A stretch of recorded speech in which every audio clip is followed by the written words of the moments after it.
Hey everybody, my name is Darren Wilson, and I'm very grateful to be back at Imperio Real, a taste of royalty, and with me, Doug Jeffrey, the president, Alex Delgado, the brand ambassador, and the founder, Rafael Loza. Good morning. Good morning. Good morning. How is everybody? Morning, Darren. It's good to see you again. Yeah, Likewise. Thanks for coming back. Thanks for inviting me. So, today we are here to talk about the first one that will be coming out, the Blanco. Yes. Absolutely. Our first edition, which is the Blanco from the Royal Collection, Imperio Real Tequila. So we're here to try it. Yeah. And it's amazing too. It's like tequila is it's hot right now. It's finally getting its just. It's giving, all those other spirits a run for its money. So we're really excited to basically introduce and jump into the market right now. And there's an agave shortage, believe it or not. Isn't that right? Yes. Yeah. For the last really 3-4 years, production has boomed, worldwide, and tequila is giving a run for the money of all the other spirits categories. You got people in Europe paying attention to what's going down in Mexico, and as Doug said, there's an agave shortage, and prices have just gone through the roof. So it's always great to see a brand pay attention to, how the agave is grown, where it's grown, and really, create a product that's It makes it special. royal, that's It's special, real yeah, special. Unique. very special and unique. So what we're gonna do, I'm sorry, go ahead. That's okay. I didn't mean to cut you off, but You didn't drink that yet, did you? not yet. Okay. I'm saving it It's good, slow. till we get our footage. Then it's Limited edition. gone. Yeah, makes it even more valuable. So what we're doing is we're going to not tasting, but you're going to be educating us on how His to gusted- properly. Oh, that's Gustatory abilities. Our Thank brand ambassador is special. His gustatory, he knows what it is. Word. That palate's trained. Word of the day. I've had a few glasses of tequila in my day, so Gallons, So- you mean? that's not called So gallons. let's start with the proper way to hold the glass. Well, with tequila glasses, what you're looking for is a tulip-shaped glass like this one. This is really close to the INAO. INAO is the Institut National de l'Appellation d'Origine, which is the organization that sets the standards for appellation control in Europe. So what they wanted, and as I said, this is pretty similar to their certified glass. Looking for a wider bowl at the bottom, a narrower rim at the top, because what you want to do is get some oxygen in there, and that concentrates the aromas. But I think it's really important, in Imperio Real, we take our tequila seriously. It is a taste of royalty, so we want to make sure that we are really paying homage to the way you should be drinking tequila. Exactly. We are to the history behind tequila, and we not only want to educate, but we also want to make it fun. Absolutely. It's all really it's fun. It's a spirit to enjoy with friends, family, whatever. It's just enjoy it. But with Alex, it's just going to be the proper way to really experience and understand. Absolutely. The aromas, the flavors, and so forth. So yeah, we hold the glass at the stem. You don't want to touch the bowl.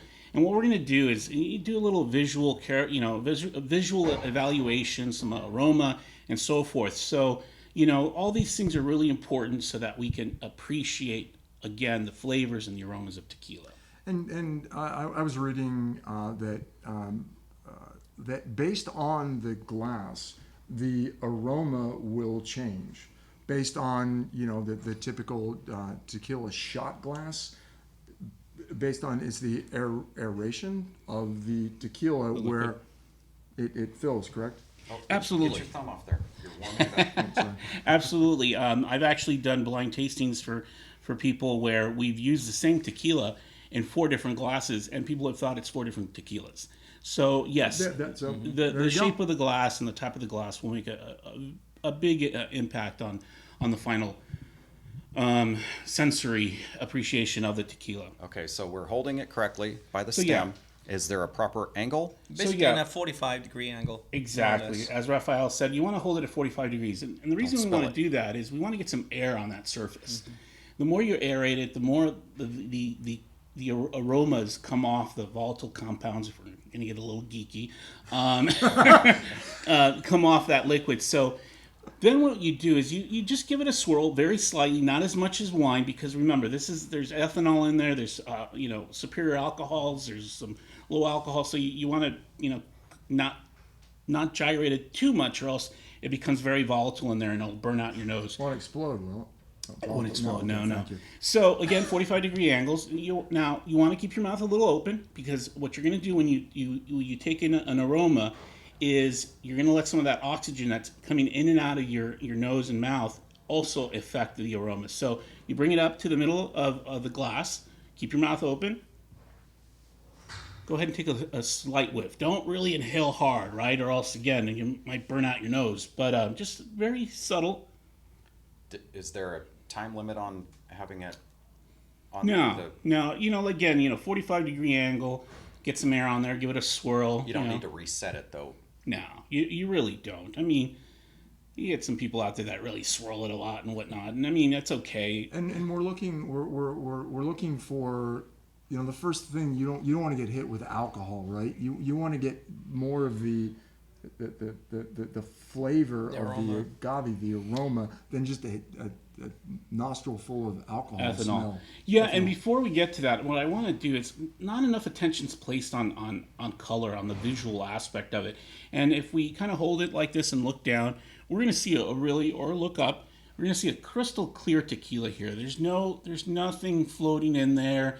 It's clear. It's not turbid. Again, another geeky term. It means cloudy.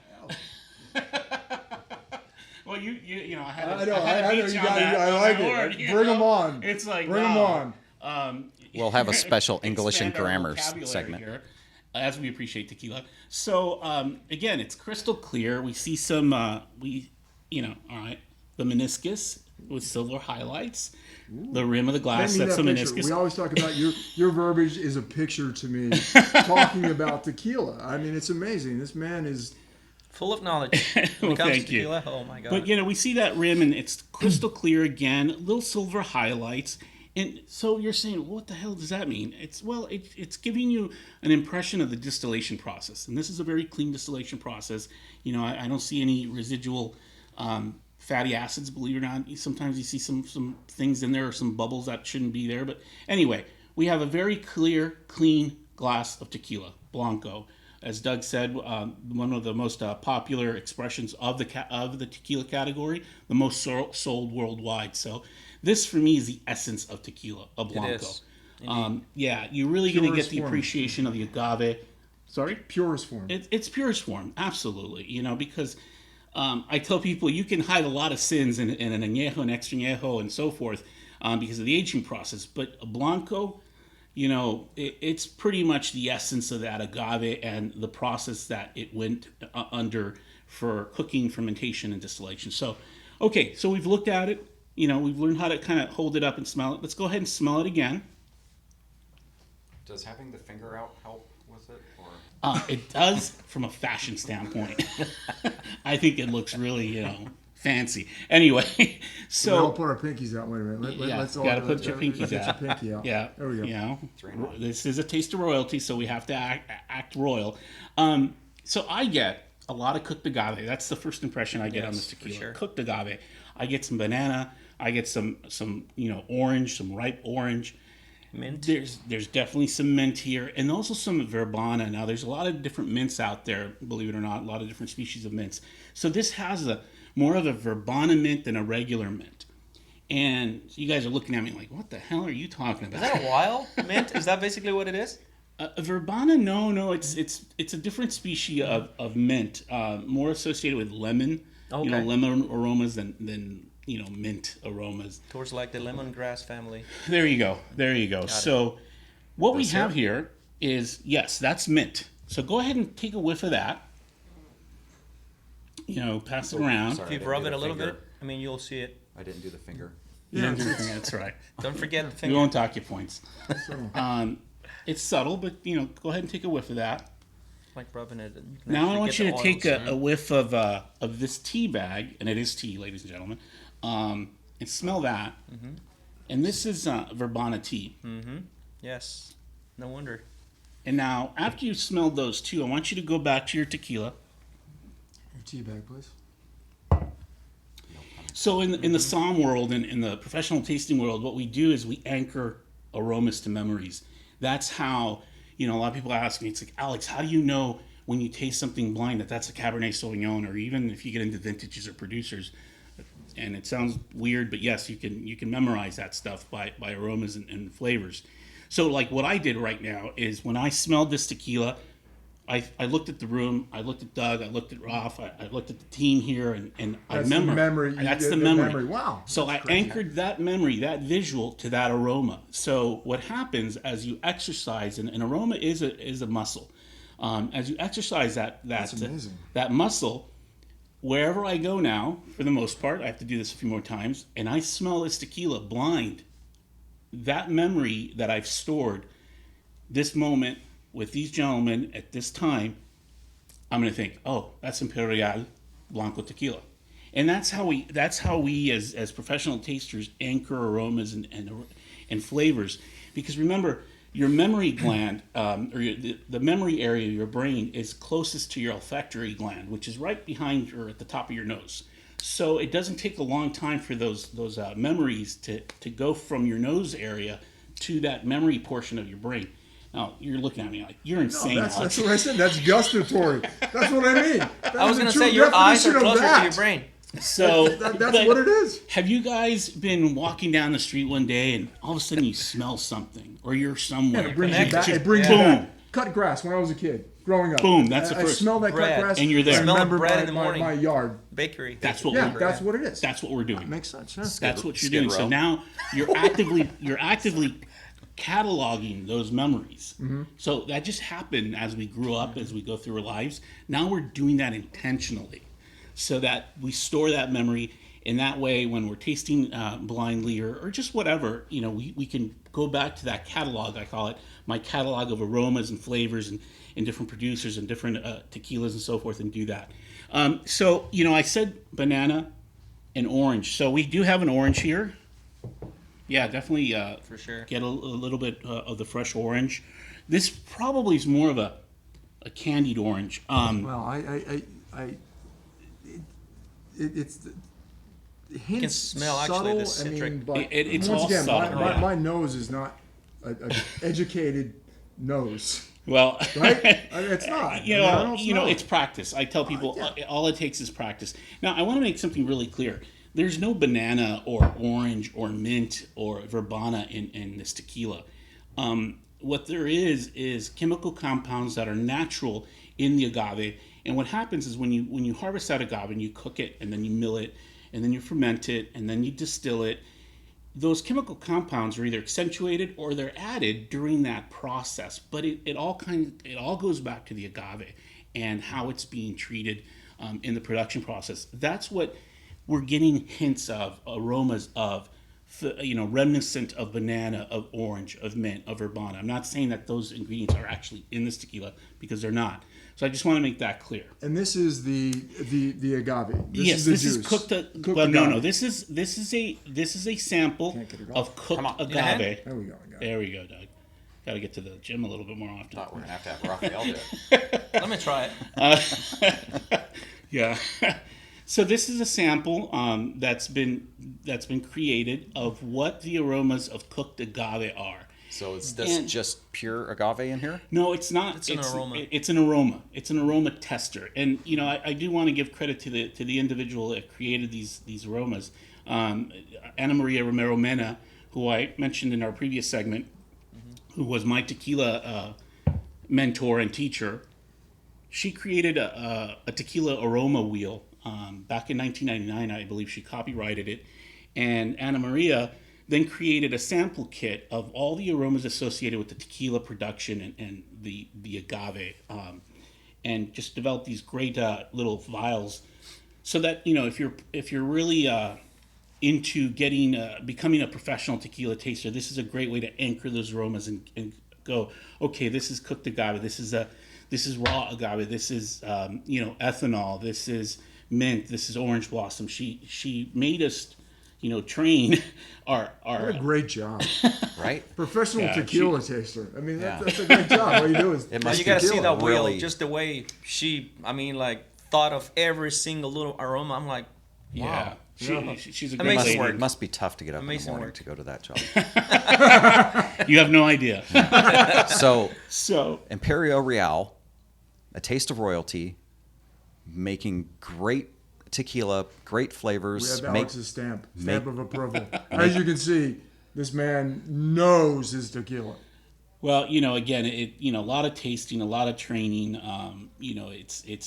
It is hard. You do have to concentrate when you're doing a professional tastings, and it has to be the right environment. But this is fun, and I tell people, hey, I've described this tequila, but someone out there, the viewers may get other aromas, and there's no wrong answer. I mean, at the end of the day, it's about having fun with it, truly appreciating the craftsmanship that's gone into Imperio Real Tequila, and where it comes from. Yeah, and what makes Imperio Real, our brand, myself and Raphael, different is it really is the love. It's the history. It's just that we love tequila and learning about tequila. attention to detail.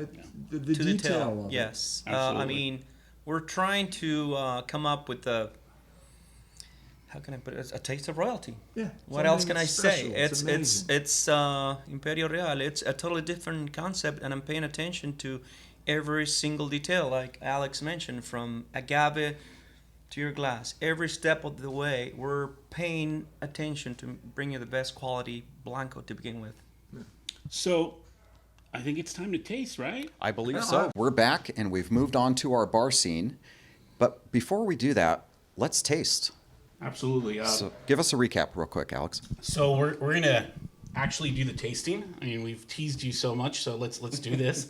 Again, we have a crystal clear tequila here with some silver highlights on the rim. Nothing in there that shouldn't be in there. Great aromas of, that orange, that verbena. The cooked agave, a little raw agave, a little herbal, character. So let's get ready to taste. We're gonna go ahead, take a sip.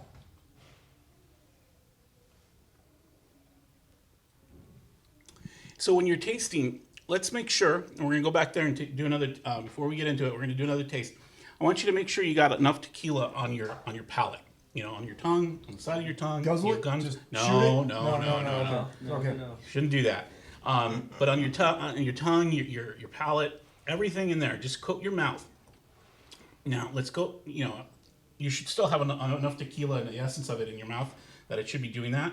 And what we're doing is we're prepping the taste buds. We're activating them and getting ready to really use our vocabulary and try to find all these wonderful aromas and characteristics of this tequila. So let's another sip. Again, I get the cooked agave right off the bat, some raw agave. So there's some herbaceousness to it. Get the citrus, actually. citrus. I felt that. Yeah, It's strange, but right? on the palate, that orange aroma turns more into like a grapefruity aroma. I mean, a taste, and a little bit more lemon taste. So it's not as sweet as it is just citrusy. It's so funny. Yeah. I've obviously been drinking Imperio Real for a while, but it's weird when listening to you break this down and describe this. I got it. It clicked. It's practice. Yeah, the citrus and aromas. everything. My aromas. It was great. For me, it's going to take a little more time. So We'll keep tasting. Don't worry. So I also You got enough, Darren. I mean, if you notice, it's been a few seconds that we've tasted. It's still persisting. So this is a long finished tequila. Again, why? It goes back to the production method. I mean, that bricks masonry oven, slow cooked. Then it goes through the roller mill, goes through open air tank fermenters, and then stainless steel pot stills. And so that process, that slower process, I still get it.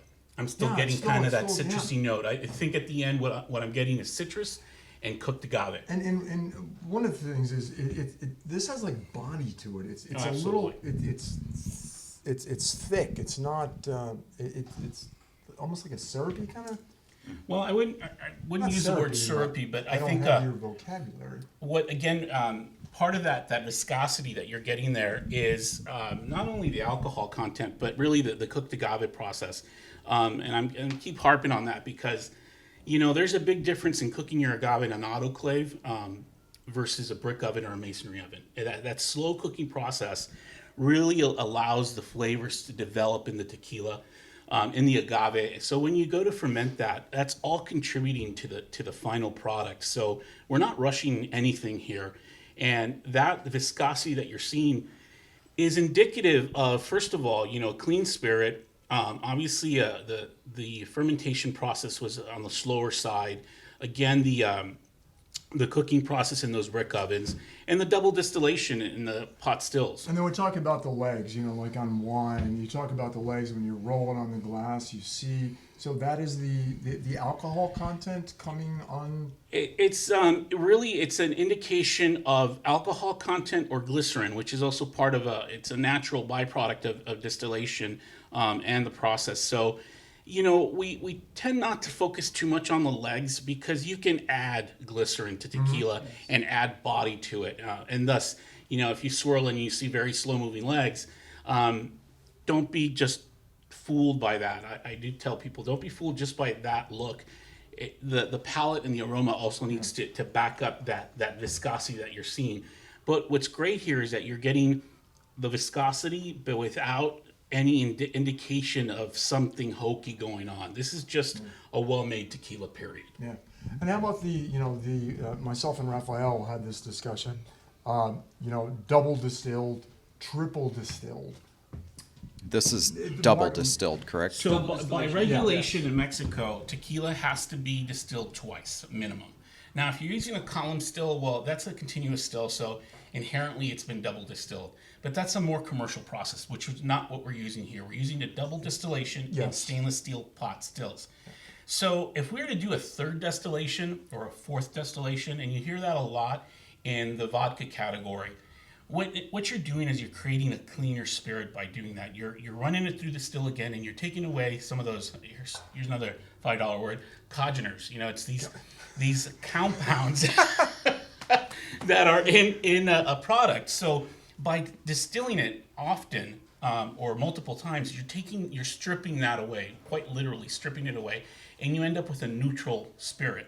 I call it taking the soul out of tequila. And that's Yes. You're taking the soul. You don't wanna so do it's that. not necessary. So I mean, the regulation consider it says as a too. gimmick out there in the market to make it more appealing to. It's gonna make it softer. It's gonna Some be marketing Yeah, it's. ploys I and think hook. it's all a gimmick Yeah. and Yeah, blah blah blah. it makes it smoother. And what I like to tell people is tequila is not vodka.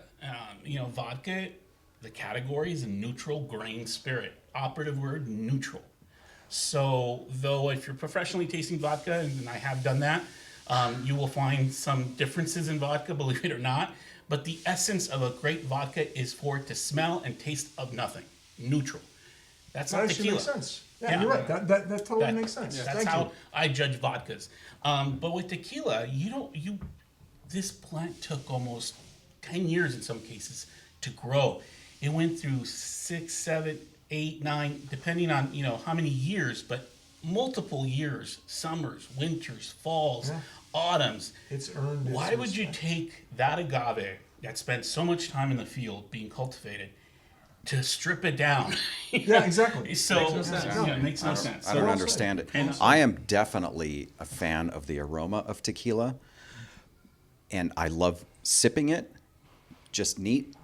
But there are some people that like to mix it. Absolutely. So Margarita. can you tell us what pairs best Yeah, with what do this, you the Blanco? recommend? Again, I think the essence of tequila is Blanco, and we have just an outstanding example of it, a true taste of royalty with Imperio Real Blanco. But, obviously, with mixology and cocktails, you want to make sure that when you do that, and some people like it, I mean, who doesn't like a refreshing margarita, in the summer or in the winter, depends on your taste. We wanted to make sure that whatever cocktails we came up with really warranted that pairing with Imperio Real. That it really warranted that royalty, that taste of royalty. So Well, let's get into it. absolutely. Hey, Alex, what are we starting with first?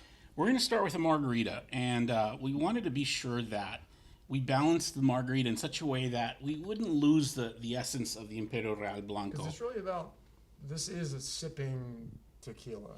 Absolutely, absolutely. And I mean, this tequila warrants nothing but itself. But, you know, hey, people enjoy cocktails. Margaritas, if I remember correctly, the margarita is the #1 cocktail in the world. It is. Really? In the Oh, world. it is. So Yeah. there you go. So So we have to basically allow Imperio Real to complement. absolutely, part of we had to come up with a recipe that warranted Imperio Real Blanco tequila, and I think we've hit on something here. So what we're going to do is, first of all, I'm a proponent of using 2 types of lime. Key lime, otherwise known as Mexican lime. Well, this is actually Citrus aurantifolia. That's the actual name of it. And then we have Citrus latifolia, or Persian lime. And each one of these limes, believe it or not, really contributes a different flavor and aroma to cocktails. So I'm a big believer in using both. It's more work, but as we've always said about Imperio Real, we're not rushing anything here. So this is going to take you a little bit more time to make. Obviously, always use fresh juice. Never use bottled stuff or pre-mixed stuff. It makes a world of difference. Again, think about that agave. It spent 6, 7, 8, 9, 10 years in the ground maturing for you. You don't want to... You want me to help you? Your hand's not getting tired there? No. Actually, there's a reason I'm doing that, Doug. Thanks for calling that out. You actually want to squeeze it lightly, slowly, because what happens is the bitter oils of lime are in the skin. And if you crush it too fast or you over-crush, putting too much pressure, you're going to get some of those bitter oils in it, which is not what you want. Obviously. You basically Obviously. contaminate it. That's what you do. Yeah, You so- squeeze it too hard. That's a 1/2 ounce of key lime. Now we're going to do a 1/2 ounce of Persian lime. This does need both my hands because it's a bigger monster. So, all that. And again, even though I'm using 2 hands, I'm actually being really careful So not to you're get that oil. squeezing gently, but with an care. authoritative presence and care. Absolutely. You tell that lime who's boss. Tell that lime Yeah. who's boss. Yeah, exactly. I own that lime. So now we're going to take I neglected to say we have an ice-filled shaker here, a Boston Boston shaker. I think it's a Boston shaker. I'm sure all the mixologists out there are going to send some hate mail because I probably got the name wrong. There's no hate mail allowed. Right. Who can hate on So any of this? this is 3/4 ounces of agave syrup. Organic. Organic agave syrup. Yes, it is. And again, we don't want to rush anything, so we want to be really careful with the ingredients that we're using. So we've got our lime juice, we've got our sour, we've got our sweet now with the agave syrup. Now we're going to do Grand Marnier liqueur. Now, Grand Marnier is a French liqueur that is an orange liqueur. It's made with oranges, obviously, but it's a cognac-based instead of some neutral grain-based orange liqueurs that are on the market. So this has more viscosity. It's richer. What we're doing here is we're going to go for a 1/2 ounce of this. So making sure, measures right. Just a 1/2 ounce of that. So with a traditional margarita, because I was a bartender many years ago, tequila, triple sec, sour mix, Yeah, and that's what am I? Is that it? pretty much. I mean, it was always a sour mix, a triple sec. Triple sec, and And then your tequila, and you down go and dirty, quick. down and dirty, pop 'em boom. And, unfortunately, that's why tequila got such a bad reputation Yeah. from bad recipes. Yeah. On top of bad tequila. So On top With- of 51% Yes, tequila. That's tequila, basically not what it 100% was. tequila. so what we're doing here is we're giving it the royal treatment, if Exactly. you will. Absolutely. Using Grand Marnier is an orange liqueur, but based on cognac instead of a neutral grain spirit, which most of the triple secs are. Remember we talked about distillation. So they're just doing a highly rectified spirit, neutral, and then they add essence to it, the orange liqueur, and that's how they get triple sec. So all triple sec is orange based, but then you have other brands out there. And again, just because of the level of quality of Imperil Real Blanco and the way it was made, I wanted to make sure that whatever orange liqueur we used really highlighted the profile of the aromas and the flavors. And remember, we talked about orange. We got all of us got we citrus. all agreed. Yeah, the citrus. Some really nice sweet orange on the aromas. We got more of a cleaner citrus on the palate. So again, this orange liqueur, cognac based, is going to contribute to that profile in Imperio Real. It's really going to highlight the citrusy character of it, but also not take away the body of the tequila, because this is a cognac based spirit and therefore it's richer. It has more body than most other orange liqueurs. So now we're ready. We've added our lime juice. Our agave syrup is in there. Now we have our Grand Marnier in there. Now we're going to do 1 3/4 ounces of Imperio Real Blanco tequila. 1 3/4 ounces. 1 3/4 ounces. What is the significance of that? I tell people that mixing cocktails is like baking, not like cooking. When you're cooking or you're chefing, I like to say chefing, you can kind of, throw in stuff. Hey, let's see if you can do this or that. Experiment. Baking is chemistry. That egg, that flour, that salt, there's a reason why it's in the recipe, because it has to be done correctly or else it doesn't come out. Your flan doesn't have the right texture, or your souffle crashes or whatnot. So baking is a science, it's chemistry. I tend to take that approach with cocktails and drinks, that you have to get the right measure. So believe it or not, we all sat around and made, hundreds of margaritas to get down to this perfect recipe in this blend of 1/2 ounce of Grand Marnier, 3/4 ounce of agave syrup, 1 ounce of mixed lime juice, and then the 1 3/4 ounces of tequila. You go any further in another way, and it kind of takes it off balance. A great cocktail is always well balanced. You got the right amount of sweet, you got the right amount of sour, you got the right amount of strong, and that's the the trick, or not trick, the magic of a well-made cocktail. So we're ready to shake. Okay, so we finished shaking it, and the reason I'm shaking it and agitating it that way is that you want to get the liquid going around that ice. And since we have syrup in this and lime juice, you want to make sure you break down those ingredients really well. You're actually looking for a little dilution as well. You're trying to break it all together and combine it. It's part of the recipe that I was telling you about. So now we're ready to strain this into a margarita glass. And we have plenty of ice there. It's already salt rimmed. And we have a salt rimmed margarita or old fashioned glass. We're going to do a little wheel of the key lime, and we're ready to go with the Imperil Real margarita. Mr. Loza? That looks good. Please. You guys go ahead. I'm Be driving. glad to. I have to pace myself. Yes, we do Get the encourage. pinky out. Make sure the pinky's out. Yep. Do it proper. You see, I got it up. How was it? Excellent.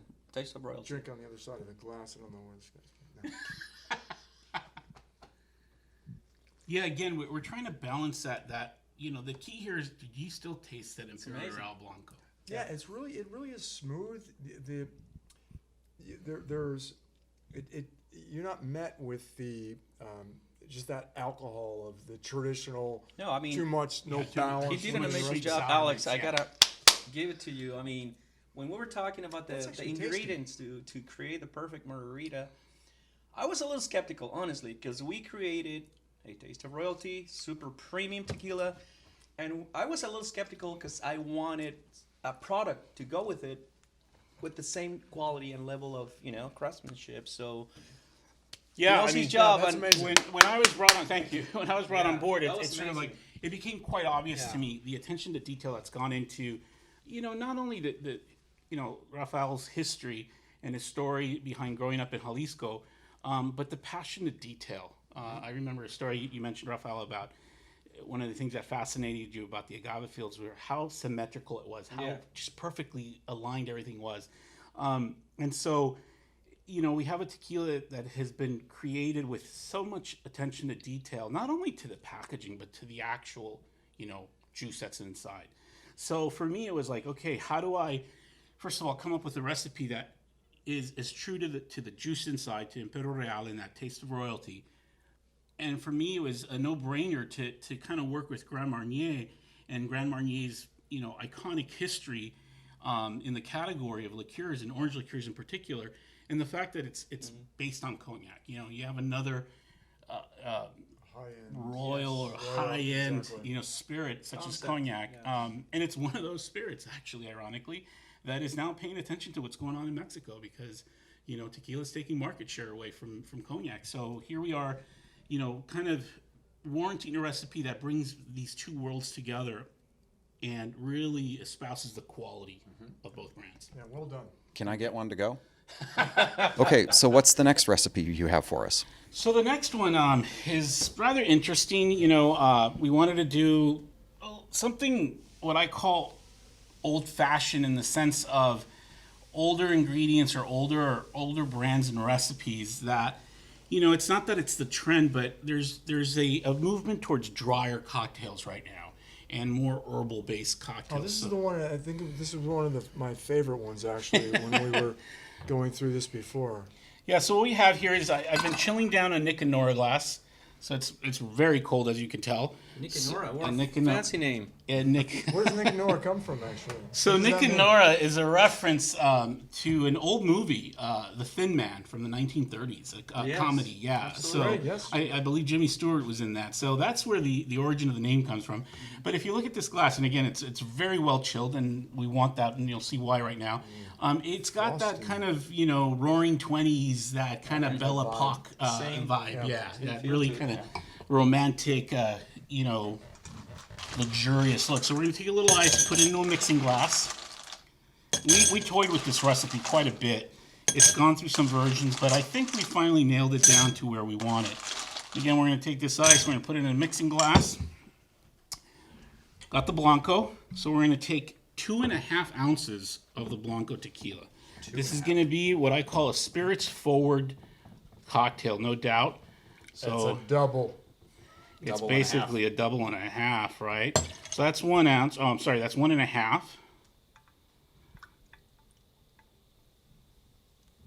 And that's 2.5.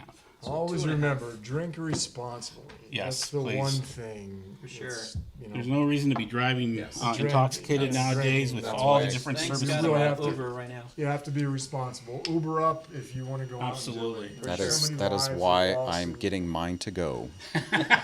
So here we have a Mexican liqueur. Not a lot of people know about this. It's Exbabentun. It's a Mayan liqueur from Merida. It sounds like a Russian name. Say that again for me. Extabentun. Extambenton. And I'm probably not It's pronouncing actually it a right. Mayan dialect. Yes, it's Mayan. Yeah, it's Mayan. So it's made by Deristi, and it's an herbal honey-based liqueur.